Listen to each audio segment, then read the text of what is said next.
चला तर आज आपण करूया मसाले भात. मसाले भात म्हटलं की सगळ्यांचाच फेवरेट असतो.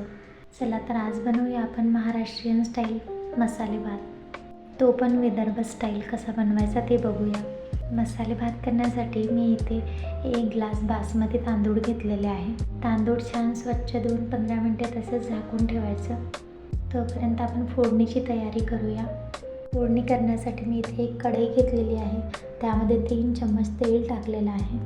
तेल छान गरम झालेलं आहे तर काही खडे मसाले टाकलेले आहे आणि थोडा कढीपत्ता टाकलेला आहे. मी इथे 3 ते 4 हिरव्या मिरच्या वापरलेल्या आहे. तुम्हाला जर नसेल आवडत तर तुम्ही त्याला स्किप करू शकता. आलं लसूण पेस्ट टाकलेलं आहे. हे सगळं छान परतून घ्या. बारीक चिरलेला कांदा टाकायचा आणि त्याला छान कांदा मऊ होईपर्यंत त्याला छान परतून घ्यायचं. कांदा छान सॉफ्ट झालेला आहे तर यामध्ये चवीनुसार मीठ, आवडीनुसार तिखट, हळद, धनिया पावडर, गरम मसाला आणि थोडा बिर्याणी मसाला टाकून त्याला छान परतून घेतलेला आहे. त्याला चांगलं मिक्स करून घ्यायचं.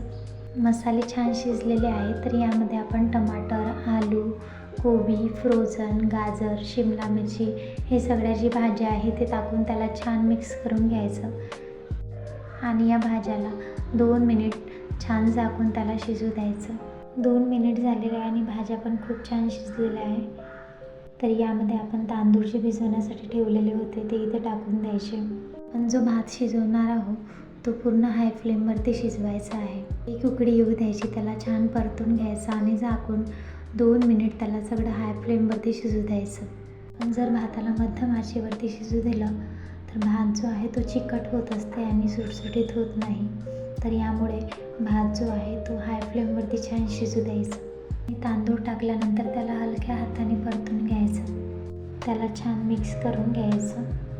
त्याला चांगलं मिक्स करून झालेलं आहे तर भातामध्ये आपण गरम पाणी करून टाकूया. मी अगोदरच इथे गरम पाणी करण्यासाठी ठेवलेलं होतं. भातामध्ये आपण गरम पाणी टाकूया आणि वरून थोडी कोथिंबीर टाकून त्याला छान मिक्स करून घ्यायचं. तुम्हाला जर आवडत असेल तर आवडीनुसार तुम्ही तूप पण टाकू शकता. मी इथे 1 चम्मच तूप टाकून त्याला छान मिक्स करून घेतलेलं आहे आणि वरून त्याला झाकून 5 मिनटं छान मध्यम आचेवरती त्याला शिजू द्यायचं. तुम्ही बघू शकता आपला मसाले भात जो आहे तो तयार आहे. एकदम मोकळा, सुटसुटीत, खूप मस्त झालेला आहे. तुम्ही बघू शकता तांदूळ पण एकदम चिकटलेले नाही, खूप मस्त मोकळा झालेला आहे.